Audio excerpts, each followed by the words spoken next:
Hello and welcome to our office hours presentation for today. This is Paul Hoyt. The office hours presentation is a relaxed, informal, free mentoring program that I do every Monday at noon Pacific time. This recording is going to be available online along with some previous week's recordings, and then all the recordings will be archived in our members area. And we're going to have some announcements about the members area in the Paul Hoyt Library a little bit later on in this program.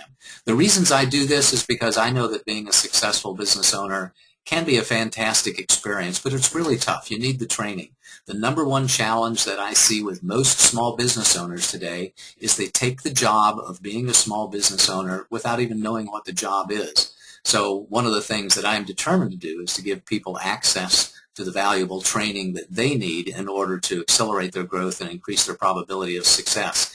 I also want you to get to know me, because when you get to know me, you'll know that I really do care, that I really do want you to succeed.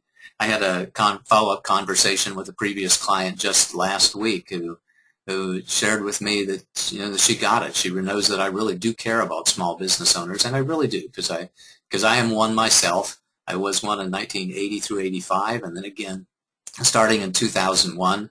So I know there's some pretty fine folks out there that are small businesses and running micro businesses. Our agenda for the call today is that we have an in-depth discussion of a business success principle. I make some closing remarks and provide some special offers and an invitation for next week's session. And then we have open questions and answers. But before we get started, I want you to think about joining our Facebook group, which is called Brilliant Business. So go to Facebook, search on Brilliant Business, and search the Facebook group. We're just getting started with that. And if you've attended 4 or more of these office hours presentations, I want to speak with you personally. I want to have a call with you about your business and where you are and further our relationship a little bit. So when you have the opportunity, give me a call at 415-997-8001 or go to schedulepaul.com and pick a time that works for you to have a great one-on-one conversation. Today's topic is on options abound, the many different types of small businesses. I always try to relate the topic of the day to the key performance areas that I introduced in my first book, The Foundation Factor, that I published in 2004. And this particular topic is square in the area of leadership. In the area of leadership where it's your responsibility to set your business model and develop your plans and your goals and focus on achieving them. And the type of a business that you select and the features of the business that you select are critical to leadership. But in fact, it really pays attention to all of the different areas, because the business that you select for yourself will impact every aspect of your business: leadership, marketing, sales, financial management, product development, operations, customer service, all of the key performance areas of business or the key functional areas of business. So today we're going to talk about the business that you are creating for yourself in a couple of different ways. First of all, I want to give a review of business complexity profiles, which is a topic that I introduced in my Business Survival Bootcamp program. And then we're going to talk about ways in which you can consider creating a business. We're going to talk about business class factors, factors such as effort, the capital required to start and grow your business, the education and training required to start and grow your business, the time it probably will take you to reach financial stability, the complexity of your business, and the probability of success and failure of your business. We'll talk about each one of those class factors in detail in the coming minutes, but first I want to talk a little bit about business complexity profiles. So for those of you who've had a chance to watch my Business Survival Bootcamp product, you'll know in that program that I introduced the concept of business complexity profiles. And the concept is simply this, that some businesses are easier than other businesses to start and grow. Some businesses, like selling roses by the street corner, is very, very easy. A car wash is only a little more complex than that. And down at the tail end, having a software company or a consumer product company or a medical device company is complex in every single area of the business and has an overall complexity rating that is substantially higher than those simple businesses. So one of the things that I strongly encourage you to do as an entrepreneur is to understand what your business complexity profile is. What is it that you need to be doing in each one of the different key performance areas of business and why some of them are more difficult than other ones, so that you can at least understand what the job is before you start taking a job, or in many cases, people take a job or start their own business rather, and 30 days, 60 days, 90 days later, they go, wow, this was a lot more difficult than I thought that it was going to be. And then the business complexity profile and the business activity profile really start to make sense for them. So this is the way that I used to talk about businesses, and still do a lot, about how they measure up in complexity in each one of the key performance areas of business. But today we're going to introduce a different type of scale and a different type of way of categorizing businesses that I call the class factors. The very first class factor that I want to talk about is effort. So some businesses that you can start and run in your part-time or your spare time. Other businesses may require, like a normal job does, 40 or 50 hours a week. Other ones are much more than that, requiring 60 or 80 hours a week of effort, and some of them just require an incredibly massive commitment, just every waking hour commitment. So some examples of those: if you want to start a part-time or a spare time business, then you can have that lemonade stand or selling roses by the corner, a very, very simple product distribution business, or a multi-level marketing business, or what I call a catalog business. And in general, a catalog business, that's a new term, by the way, that I'm introducing with this call. I don't think I've ever heard anybody else use that term. But a catalog business is where you're selling somebody else's products. And there's a lot of different ways that you can do that, through a catalog, through eBay, through a variety of different techniques where you're selling somebody else's products. But you can normally do that in your part-time or in your spare time. Full-time businesses may be like hot dog stands, or being a coach, or being a therapist. And those businesses that require a lot of extra time are things like consulting firms or construction businesses, where when the sun is shining, then it's time to make the hay, or it's time to build the product in a construction business. And those are not 40 and 50 hour a week jobs. Those are jobs typically that you put in as much time as you can. In the opening remarks, I talked about them building the new San Francisco 49ers football stadium about an hour away from my house. And believe me, the construction is going on 24 hours a day while they are getting ready for the opener of the brand new stadium, which is scheduled for August, and that's only like 4 or 5 months away. And then those companies that you can start that require every waking hour that you have. A consumer product is a very, very complex business. And of the people I know who are launching consumer products, it is almost a 24/7 job, especially if you're manufacturing overseas. So sometimes you got to jump on a plane and fly for 20 hours or 24 hours over to visit your manufacturer. And oftentimes you're having conversations with people who are half a world away when it comes to time zone differences. Software startups are the same thing. Even though you're typically not dealing with the time zone issues in foreign manufacturers, it's still 24 hours a day. It's from the time you wake up, typically with rock star hours, waking up at 9 or 10 in the morning and working until 2 or 3 or 4 until you can't work anymore. Then you drop and catch a few winks and get right back at it. And the same is true with medical devices. Businesses that are so complex that they require a massive, massive effort, all of your time. So as you can see right away, there are some businesses that you can do with a few hours a week to get started, and some businesses where it's more like 100 hours a week to get started. And that's just one of the class factors. A second class factor that I want to talk about is the capital it required. Again, some businesses that you can start for very little capital, from $200 to, say, $10,000 or so. These businesses have an extremely low cost of entry, but other businesses that you might want to start require millions of dollars. In some cases, it requires millions of dollars for you to have in your bank account before you even start the business. The example I like to use is, it doesn't make any sense for you to stick a shovel in the ground and begin digging a hole in preparation for pouring the concrete for your first runway until you have the entire airport funded, until you have all of the $4 or $5 billion that's going to take to create that airport. Doesn't make any sense to turn over that first shovel full of dirt. So some examples of low cost of entry businesses, maybe that lemonade stand, or to be a coach. You can be a coach, frankly, just by hanging up your shingle. You don't even have to have certification. Most people do go get coaches training for some number of hundreds of dollars, but you don't have to. Consulting firms are the same way, and that catalog business that we talked about, you can have an extremely low cost of entry because you're not manufacturing products and you're not investing a tremendous amount of time in product development and initial inventory at all. Moderate cost of entry are things like hot dog stands and mall kiosks that you can get into for $50,000 to $100,000, not all of which needs to be your capital, because you can borrow some money depending upon your credit and the nature of your business and the banking relationships that you have. Other businesses have a high cost of entry, like a florist, which requires a lot of marketing, a lot of build out of any sort of retail space, commitment to inventory. Typically you have to hire employees, before you even open up the business, so it's got a much higher cost of entry than some of the other businesses that we've talked about. And a therapist, you have to do a lot of training, whether that's a massage therapist or a counselor of some kind. You have to do training and certification.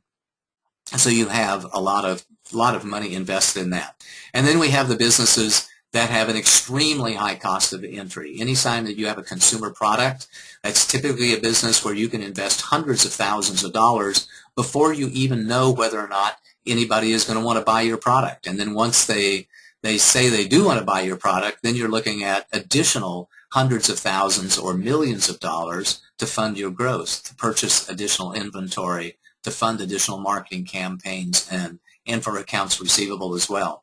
Software startups, you can spend millions of dollars in a classic software program. Not so much with apps these days, because it's only in the tens of thousands or hundreds of thousands of dollars range before you find out whether or not the market really wants what you have, and then you can spend millions of dollars in marketing. And medical devices, well, are off the chart because of the requirements that you have for legal and patent work and for testing and for FDA classification. They can cost millions of dollars. So another way of taking a look at this business that you are creating or that you intend to create is on how much capital that it's going to take to start that business. A third class factor is the education and training. Some businesses are simple. They require very little education and training, like a lemonade stand or a catalog business or being a coach. Some are more moderate, like the florist or a therapist or a consultant, or in many cases construction firms. And some are extremely high, like doctor's offices. For goodness sakes, if you're going to open up a doctor's office, well, you've got to be a doctor. So you're talking, 8 years of education and training at a considerably high expense before you would go and open up a business like that. And other certified professionals, such as lawyers and accountants, especially if you want to get a CPA, fall into that very high education and training requirement businesses. And of course, my two favorite large businesses or very intense and complex businesses are the software startup and the medical device company. A fourth class factor is the time to stability. Some businesses, you can be stable, financially stable very quick. You can be running a profit on the first day of your business. With a lemonade stand or a catalog business, you can invest tens of dollars or hundreds of dollars and be in business on day one. Other ones, and be financially stable on day one. Other ones take a little bit longer to reach financial stability. Typically, to reach financial stability, a coach takes you a while. It may take you 6 months or a year or even 18 months to build up your book of the business to the point to where you are financially stable. Same with being a consultant or a florist. Multi-level marketing typically takes some number of weeks or months before you can reach financial stability on that, depending on if you want to do it full-time or part-time. And construction is the same way. And some take forever. The doctor's office, as we previously mentioned, takes years and years of education and training and then some time to stability. Government contracting, my experience with government contracting is that it takes a while to be stable with that because it takes a while to get your business, and then it takes a while to close the contracts. It takes a while to deliver the contracts and to get on the list for receiving your compensation too. And of course, the other complex businesses that we've talked about, consumer products, software startups, and medical devices, can take months and months or even years before you reach any level of financial stability with those businesses. So ask yourself about your particular business. How quickly can you get to financial stability? If you had a chance to watch my Business Survival Bootcamp, you'll know that I stress on two very significant milestones for every small business out there. The number one significant milestone is to engage with the marketplace. Sell something. Get your first customers so that you can learn the lessons that only the marketplace can teach you, and you can make adjustments to your plans based upon that market feedback. And the second one, once you have engaged with the marketplace, is a relentless pursuit of financial stability. And that's what this class factor is all about. Some businesses, even with a relentless pursuit of financial stability, will take you, months or years to achieve that just because of the nature of the business. The fifth class factor is the complexity that we talked about earlier. And as you saw with the business complexity profile table that I showed in the very first slide of this presentation, some businesses are very simple: lemonade stands, hot dog stands, multi-level marketing businesses. Some are moderately complex, like mall kiosks, being a therapist, having a consulting firm. Some are very complex, like doctor's offices and government contracting. And some are, well, it says off the chart here, but they're actually on my chart in the earlier slide. The consumer products, the software startups, and the medical devices are among the most complex businesses that there are out there. And having a very complex business means, honestly, that your chances of survival are not nearly as great, that your time to financial stability are not nearly as great, etc. And factor number 6, which is the last one, is on the probability of failure. As it turns out, there are some businesses out there that you are almost 100% guaranteed to be successful with. And there are other businesses that you are almost 100% guaranteed to fail with. Some of the ones that have an extremely high probability of success are things like the lemonade stand, the catalog business, the florist, the franchise. Purchasing a franchise can have a very high probability of success, or purchasing another business, an existing business, done right, can have an extremely high probability of success. So you may not be an entrepreneur when you purchase an existing small business, but you certainly are a small business owner. And if being a small business owner, having less risk is more important to you than doing your own thing, then purchasing a small business and then adding your personal touches to it can be exactly the right thing for you. Or purchasing a franchise where you don't have near the creativity associated with it, but you have a much higher probability of success when you have a franchise or purchase an existing business than you do if you're an innovator, if you're an entrepreneur and you're starting something from scratch. Businesses that have a moderate probability of success are things like mall kiosks, being a coach and having a consulting firm, and those that have a very low probability of success are things like consumer products, software startups, and medical devices. Consumer products, the probability of success is 1 to 2%. I know that's low, but that's the truth. And another one that I would add to this category are authors and movie stars and country singers. If you're going to do those type of things, those have both a low cost of entry, but they have a high probability of failures as well. Software startups, general rule of thumb is 1% probability of success. And medical devices, I think it's a little higher than that, but they have a low probability of success as well. So when you consider the business that you are creating, consider whether or not you are willing to take the risk of starting a business that has a really high upside and has a potential of incredible reward with it, but also has a very high probability of failure with it. And if you're willing to take that risk, then go for it. If you're not willing to take that risk, then consider something a little less risky, which, by the way, brings me to my last slide of this presentation, is whether you want to start a business that's very small or whether you want to start a business that's very large. So here the bottom line is that increasing the size of your business can increase the effort that's required for the business. It can increase the amount of capital that's required for the business. It can increase the education and training that's required to be successful in that business. And it increases the time that you need to become financially stable. And because of all of those factors, decreases the probability of success.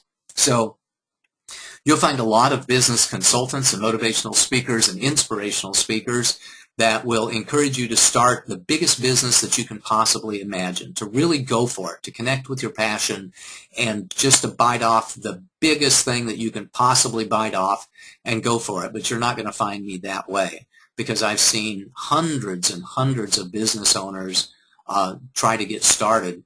And I know, in my gut from having had that experience, that instead of starting an extremely large business, I would much rather you focus on starting a financially stable business, to get into business and reach financial stability as quickly as possible, so then you can make some decisions about whether or not you want to grow your business from a position of strength, or whether you want to continue with a lifestyle business. And for me, I'm not at all opposed to a lifestyle business, one that supports your lifestyle as you grow it. And for some people, that's a part-time, spare-time business.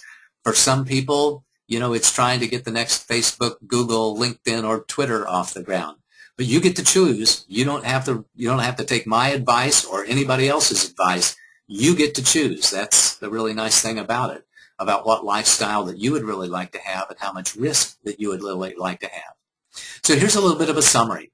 So we've talked about these types of businesses before, and here's an example of how we might rate them. This lemonade stand, very simple with effort, takes very little dollars, takes practically no education and training. You can do it. The time to financial stability is very small.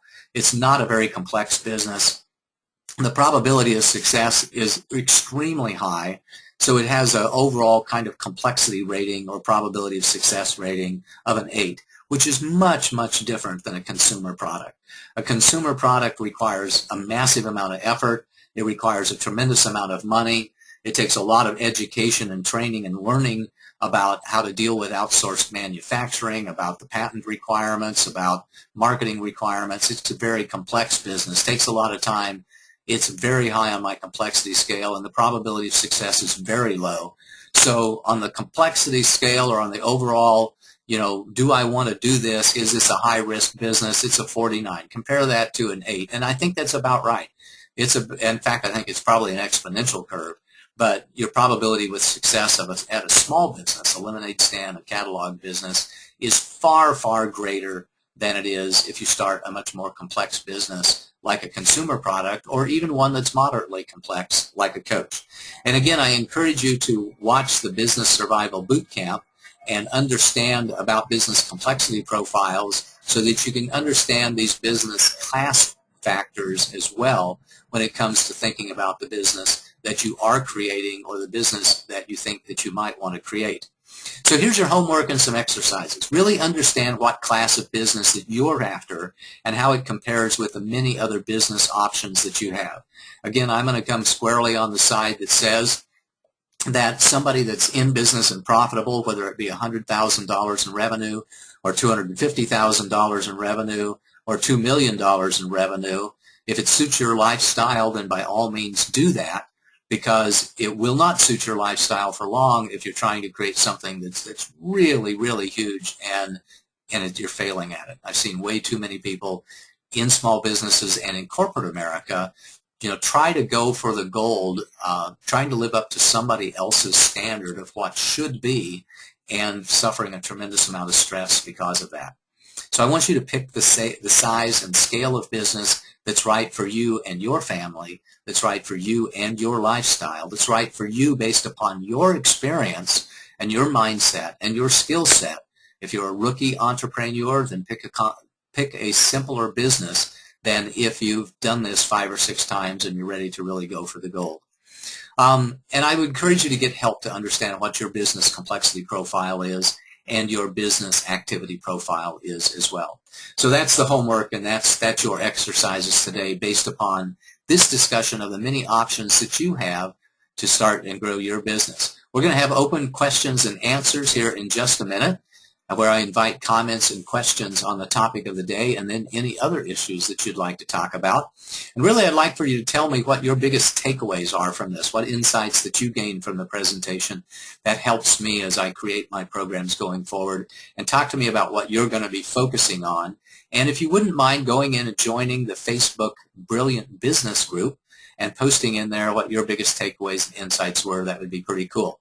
But I do have a new program before I talk about some other things that I am launching. I want to have, much like we're having conversations on small business here today, most of you know that I have dual passions. I am extremely passionate about helping small business owners and especially micro business owners get started and grow, but I'm equally passionate about personal and spiritual growth because what it's meant to me in my life in becoming a peaceful person and a joyful person and a strong person and a wise person. And I want you to have that experience as well. So I want to share with you things that have worked for me. So I'm announcing a new program based upon my current and future books. Remember, as a CD I published in 2005, The Practice of Awakening in 2010, and the follow-on to that, The Practice of Awakening 2, The First Light of Joy in 2013, and my latest book, which is in beta right now, called The Universal Laws of Creation, which some of you have had a chance to take a look at. So I want to start a new webinar and just having a discussion. I don't think I'm going to do a formal presentation each week like I do with office hours. It's going to be a little more of a roundtable discussion on a particular topic that will come to me and come to you as we begin to work together. So if you're interested in a program such as that, contact me. And the contact information will be up on the screen here in a little bit. But reach out because I'm interested in starting that and sharing with others, again, the things that have worked so well for me in my life. To help you put some of the pieces of your puzzles together so that you can live a more rewarding, healthier, stress-less life like I've learned to do over time.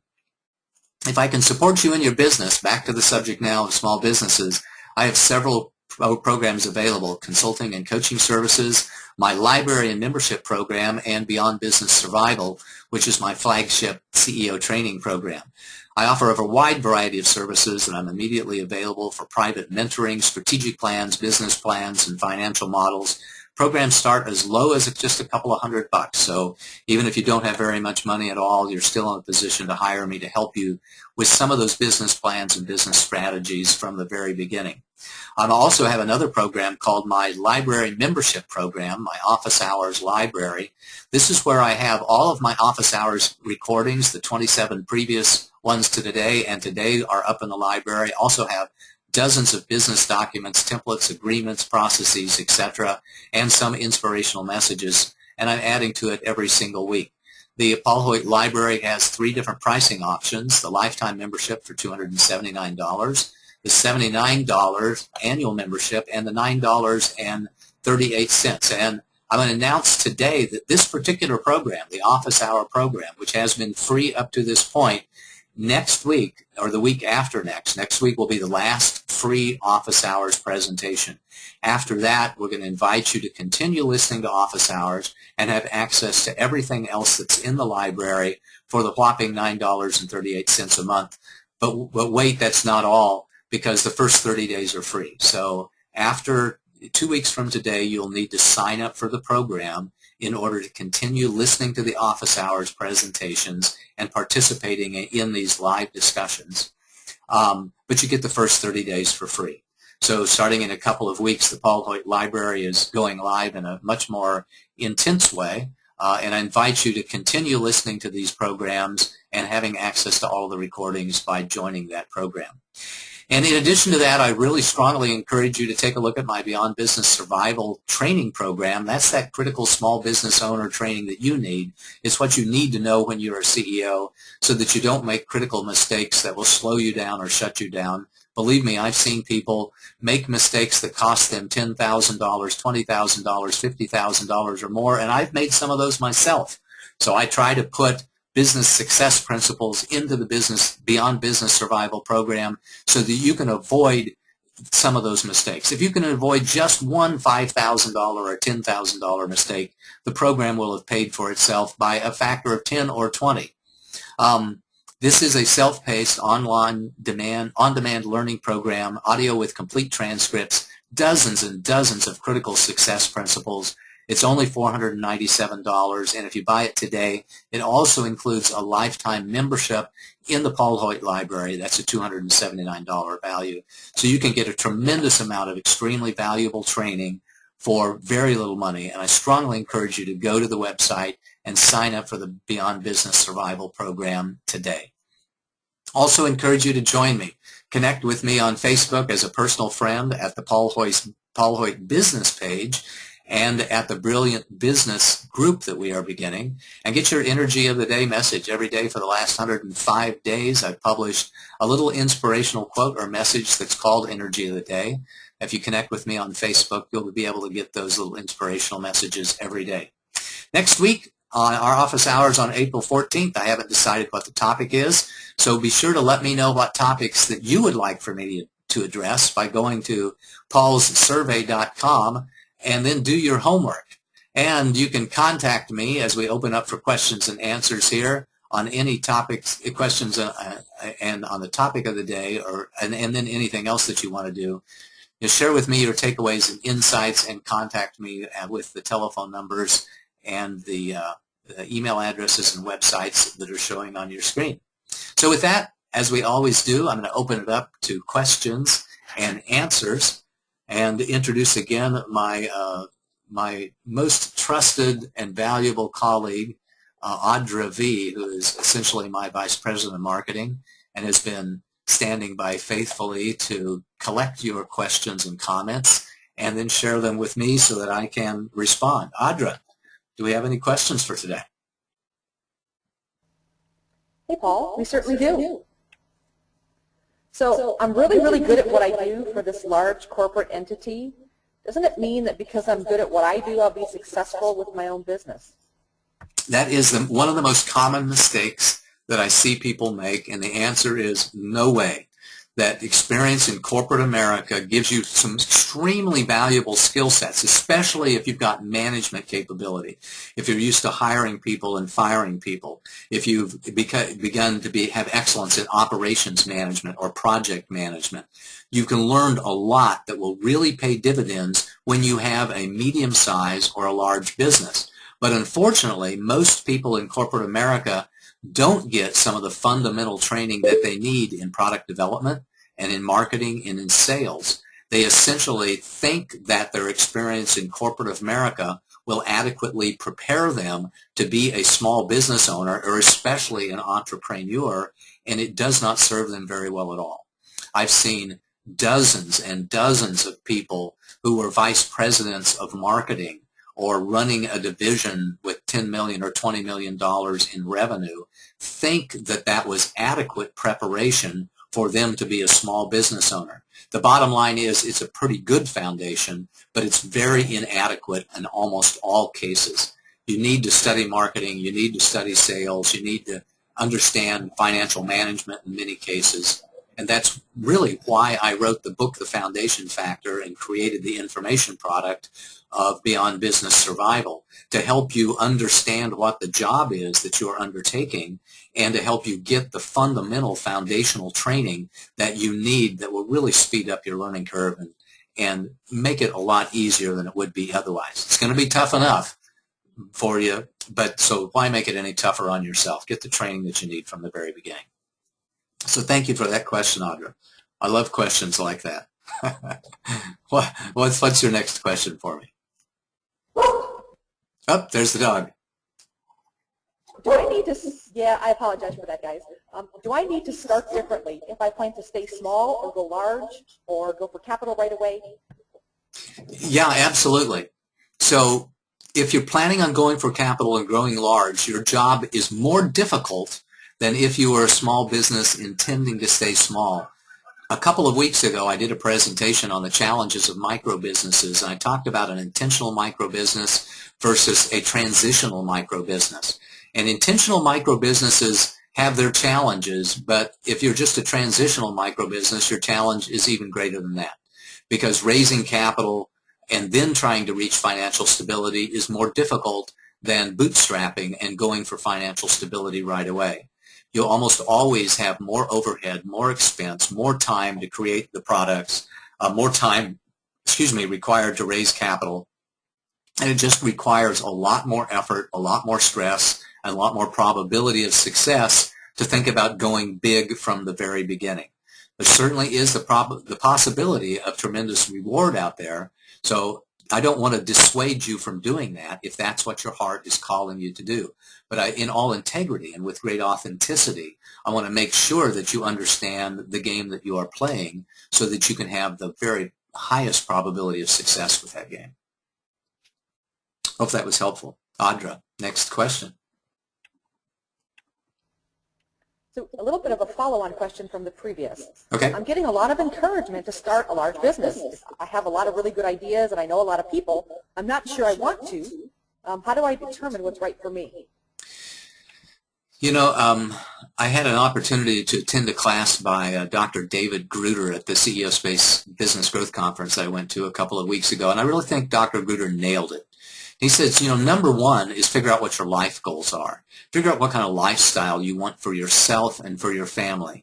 If you're a single young man of 25 years old and work is the only thing that you ever think about, then, you know, maybe a software startup, if you're a software programmer or something like, is just the right thing for you because you're able to dedicate, you know, every waking hour to the venture. On the other hand, if you're a stay-at-home mom with 2 or 3 kids underfoot, then that might not be the right thing that's right for you and your family and your lifestyle. You may want to think about having a much smaller business because a smaller business is less stressful. A smaller business requires less of your time and will support your lifestyle a little bit better. And if you've got a successful business, if you're running a business that's got $500,000 or $1 million of revenue and you're bringing home a nice paycheck for you and your family, you may not want to go through the stress of expanding that business at all. You may want to just continue to run it as it supports your lifestyle. And that's where the term lifestyle business comes from. It's a business that supports your lifestyle, that you really like, you know, making the money that you're making and having the time off that you're having, and you don't really want to grow it any more than that because to grow it any more than that would disrupt your lifestyle. So there are a lot of people out there that carry the opinion, I believe, that there is no credit given to those who start small businesses, but I don't feel that way at all. I think if you're running a small business and you're supporting yourself in the way that you want to, you're making a decent income for yourself and your family, you're having a decent lifestyle, that your stress is reasonably under control, then that's a home run. It's a home run for somebody to start a business with $250,000 in revenue. It's a home run for somebody to start a business with $500,000 in revenue. It's a home run for me, for a coach, to be making, you know, $50,000 or $60,000 in revenue if that's what supports her or him. Other people don't have that opinion. Other people have this opinion that says go big or go home. Other people have the opinion that if you don't start a business that's going to have an extremely high asset value with the intent of selling it for millions of dollars, then you've totally missed out on your responsibility and they don't even want to talk to you. Some people say that, you know, if you have the talent to run a 15 or a 20 or a $50 million business, then you owe it to God and country to do that. That's their opinion. That's not my opinion. My opinion is that your personal enjoyment of life comes first. Supporting your family comes first. Find a business that suits your lifestyle, that contributes to your peace of mind and contributes to your enjoyment of life, rather than one that could quite literally kill you. Because I've seen people try and start in business and quite literally, you know, it killed them. It killed them, you know, either through some nasty disease that they contracted because their immune system was depressed over a number of years, or killed them because they got so freaking stressed out that they took their own life. I don't want to see that happen to anybody. So lifestyle first, understand what's right for you, size and scale that's right for you, and then get support so that you can have the highest probability of success and have the best possible time starting and growing your business. Next question, Audra. So you don't seem to like MLMs. Is that true? Oh, that is kind of true. I don't know if you picked up on this, but from previous ones, that's kind of true, and it's not true. So here's the way in which it is not true at all. There are some MLMs out there that I have the deepest respect for. Things like Legal Shield, Send Out Cards, Melaleuca, In multi-level marketing businesses that have been around for a long time, that have demonstrated that they have a quality product, I'll throw doTERRA in there as well, of ones that just pop to the top of my mind. That's not a definitive list by any means, but those are the ones that pop to the top of my mind of having a reasonable product at a reasonable price, a fair product at a fair price, and they're not extremely high pressure on the people who sign up to sell those products in a network marketing, direct marketing, multi-level marketing business. There are, however, about 90 or 95% of all multi-level marketing businesses I would not put in the same category as those businesses. They have potions and lotions and pills, which are typically overpriced and typically have magical qualities which are unsubstantiated.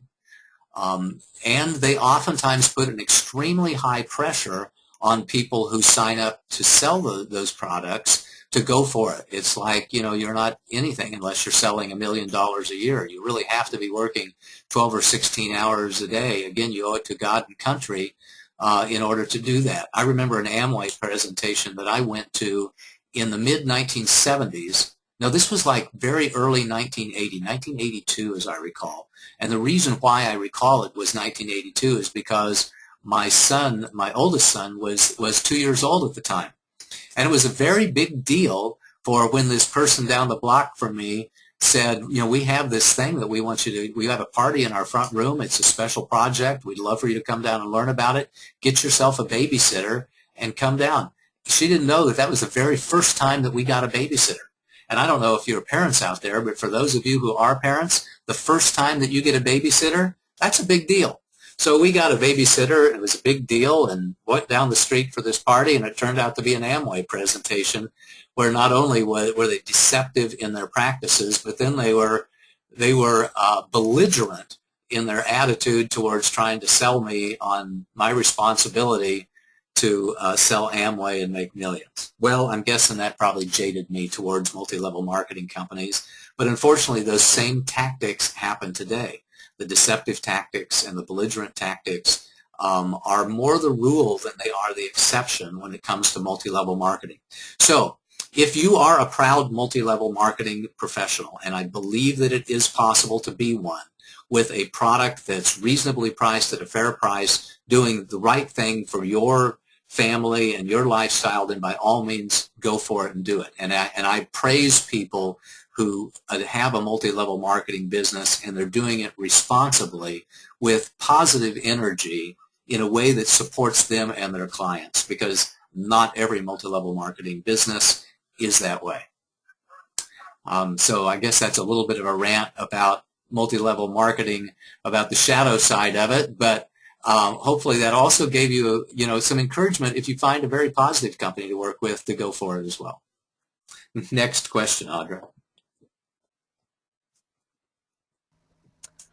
So Carol is asking, at the forum you spoke about sequencing and using the laws, keeping in harmony and alignment with the laws from your new material. Can you expand on the ideas behind it and how it can serve each of us? Carol, I'm gonna do that in the context of this new program that I am creating, which is, if you're of course most of the people on this call are business owners. We're always going to try to relate spiritual success principles, personal growth principles back to business growth principles as well. So I'm going to defer that question a little bit, but I'm going to address it at a pretty high level here. So at a high level, I know that I do my best work. I know that you do your best work when you are vibrating with the highest level of energy, when you are standing in your power, when you are grounded, when you are lighthearted, when you are, in your wisest self. That's when you are going to do the best business. That's when you're going to make the best decisions. That's when you're going to create the best agreements. That's when you're going to form and maintain the best relationships with other people in your life. And that's one of the reasons why I'm a huge fan of personal and spiritual growth when it comes to business owners. My belief is that 90% of all business owners are also consciously on a personal growth path of some kind. They're going to church, they're listening to Esther Hicks, They're reading daily inspirational messages from a variety of sources. They know that they have greatness within them, and they know that they're making progress on their personal journey, and they know that when you make progress on your personal journey, that it pays dividends to you in your business journey as well. So that's been my experience and the experience of countless others. To digress just a little bit, I had a little family time yesterday, and we watched a movie called The Smartest Guys in the Room. And it was about the Enron debacle of the early 2000s, where they had extremely rapid growth that was all a scam. It was all, lies and mirrors and smoke. It was a most interesting movie. I came away from that movie really feeling in the depths of my soul how important it is for people to be ethical and in integrity and pay attention to helping others as opposed to taking from others, to pay attention to other factors in life other than just making money and having a big corner office.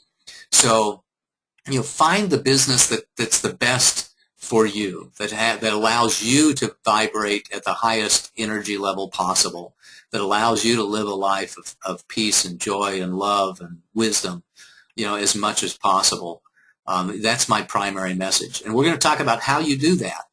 The principles that I talk about in the practice of awakening and teach you how to play what I call the awakening game, which is that game that I play every day to become the wisest and kindest and most loving and powerful person that I can possibly be in the context of that other conversation. So thank you, Carol, for all of your kind words and your encouragement. You're actually the person that has encouraged me to start that other group, and I would expect to see you there.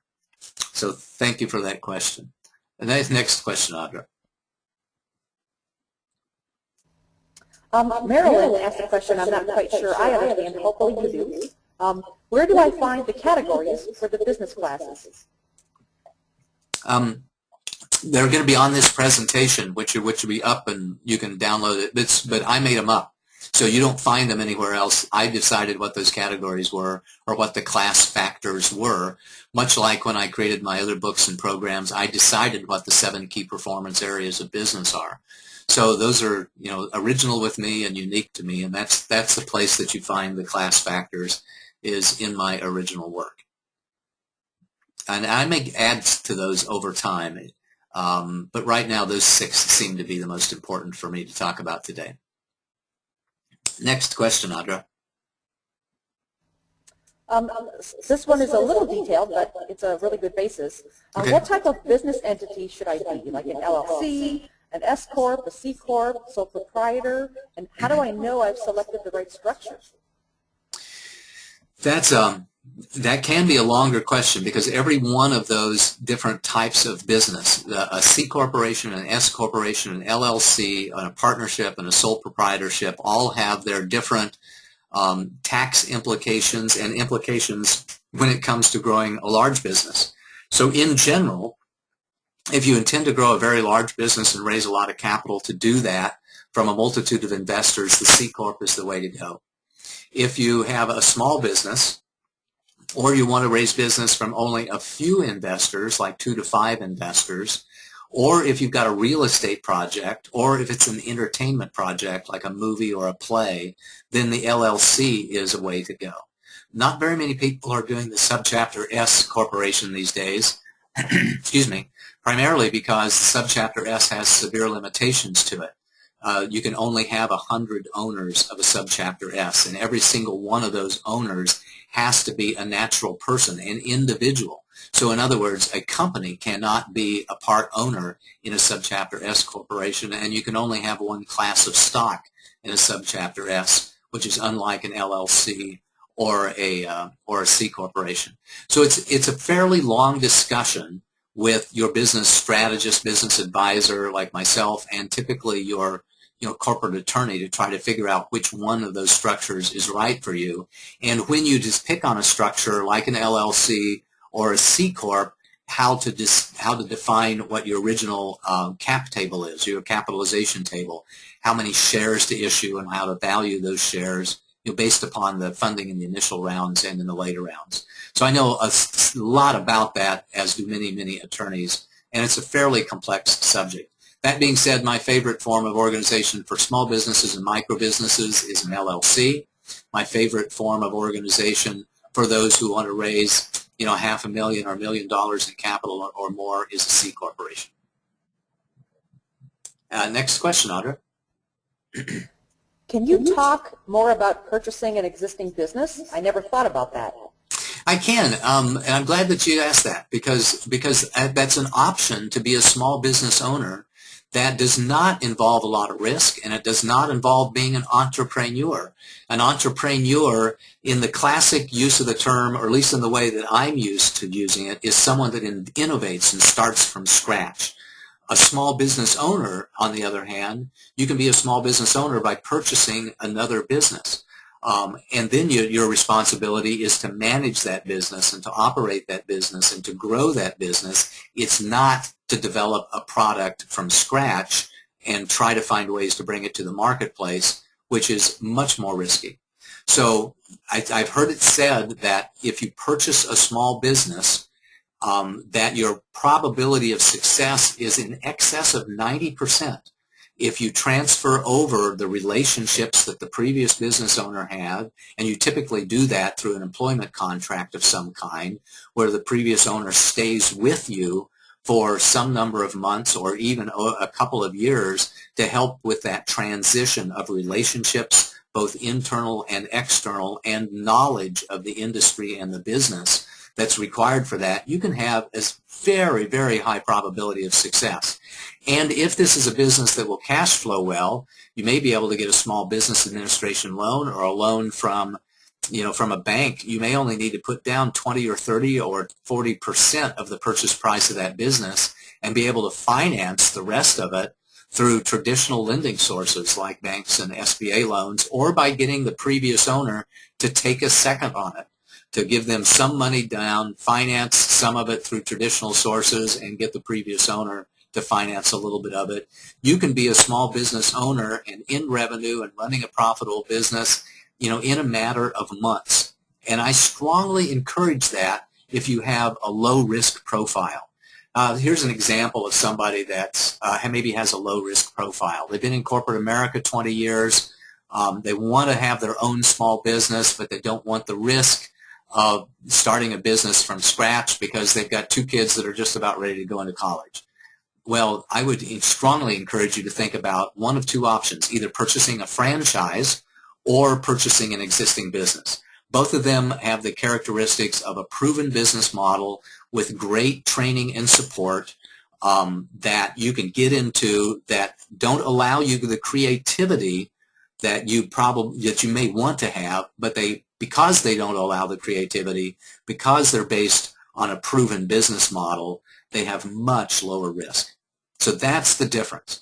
Most people don't talk about that because we're all about patting somebody on the back and telling them to take the chance that we know that you can make it, which I believe is why the success rate of small business owners in the United States is as low as it is, because people aren't really talking to them openly about their lower risk options that they have. And the low risk options, the 3 low risk options for you, just to be clear, are a very small business where you're not raising capital, where you can get into market very quickly without a tremendous amount of time and effort required for product development, a franchise, and to purchase an existing business. Those are the 3 lowest risk profile businesses that you can get into. Next question, Audra.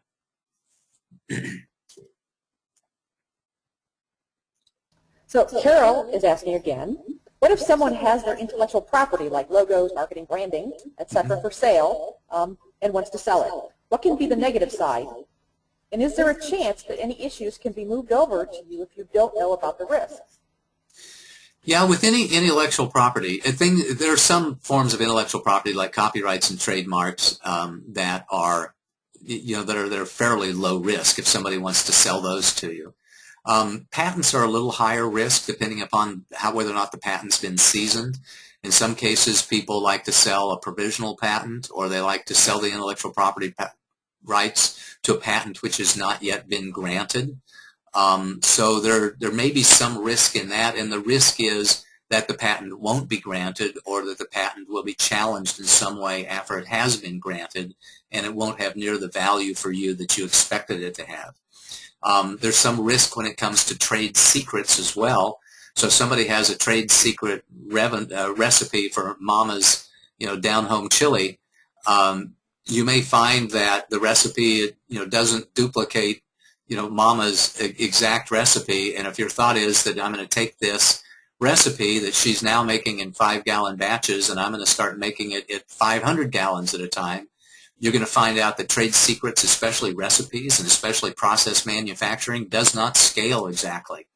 So it's a different recipe and a different process for making things 5 gallons at a time than it is for making them 500 gallons at a time. And it may take you some amount of time to be able to discover, how you change the process and how you change the recipe in order to duplicate the taste and the results.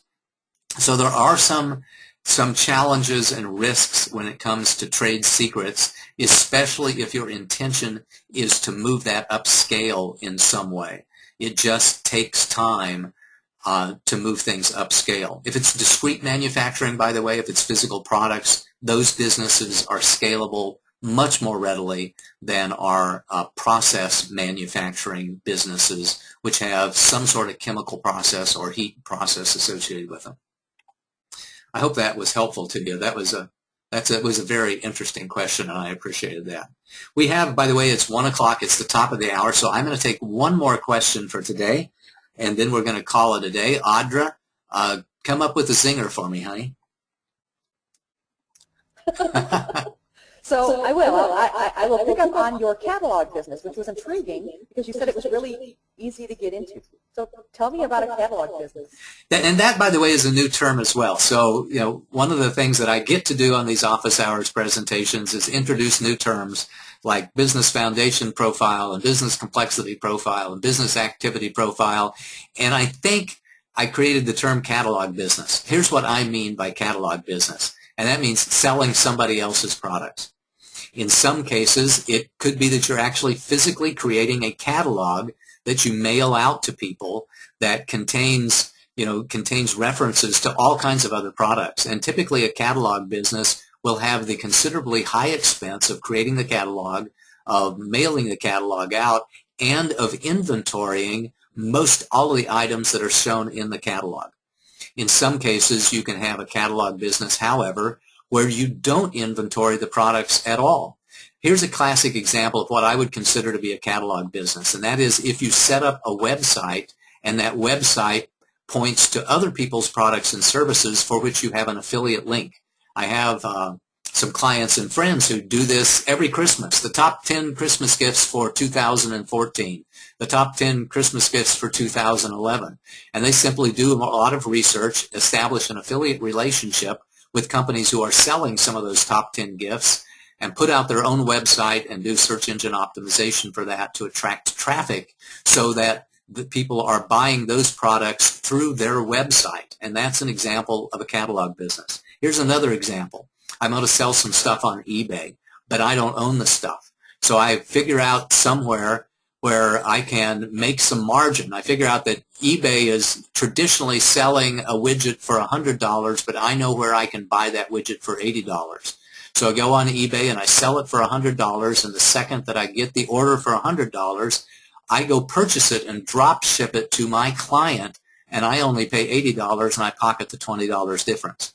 That's a classic eBay catalog business where the value that you're bringing in the supply chain is that you're finding customers for the manufacturers that they would not have found otherwise, and you're selling their products and services. Another variation on that is a manufacturer's rep. A manufacturer's rep, has their list of clients and what they call a line card, which are products and or services from various other manufacturers. The manufacturer's rep is not creating their own product. They are a representative of other manufacturers. That's why they're called manufacturer's reps. And they have a type of catalog business.